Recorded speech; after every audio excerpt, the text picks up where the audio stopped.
Imagine a world where you own your money, your identity, and your digital assets without relying on banks or middlemen. But how do you actually step into that world?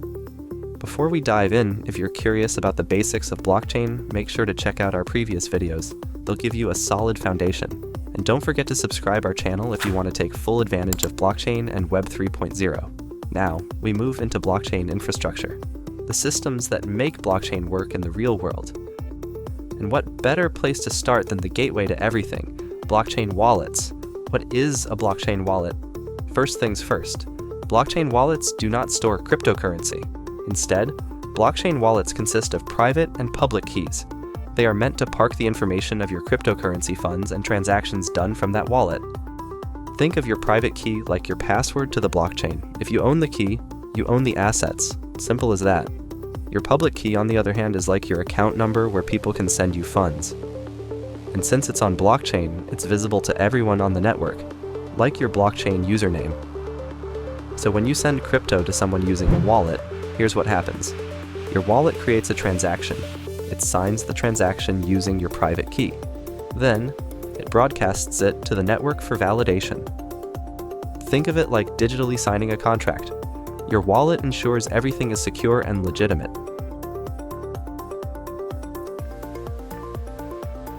Now, not all wallets are the same. Depending on your needs, there are three main categories to choose from: custodial, self-custodial, and MPC. A custodial wallet is like keeping your money in a bank. The wallet provider holds your private keys, making it easy but risky. If the wallet is hacked, your funds could be compromised.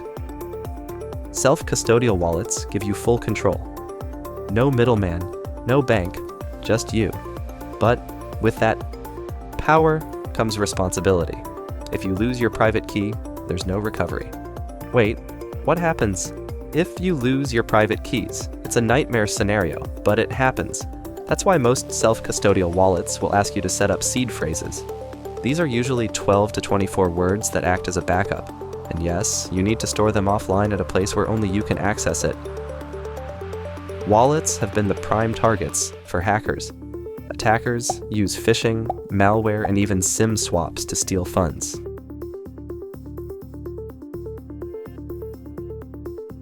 If your private key is exposed, it's game over. So here's how to stay safe.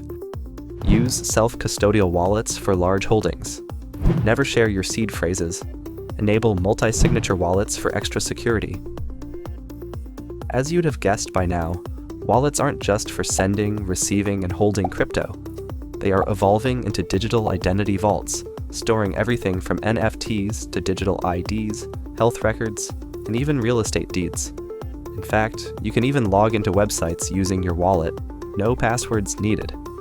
It's the foundation of decentralized identity, where you control your own data. Kalp Wallet is at the forefront, offering self-custody, multi-party computation security, and privacy-enhancing features. Kalp Wallet's MPC technology ensures no single party ever has full access to your private key, making it highly secure. And for developers, Kalp also offers an SDK, making it easy to integrate highly secure wallets into any D app. Blockchain wallets are all about control, but with great power comes great responsibility. Master your wallet security and you'll master Web 3. Curious about how blockchain stays secure without anyone in charge?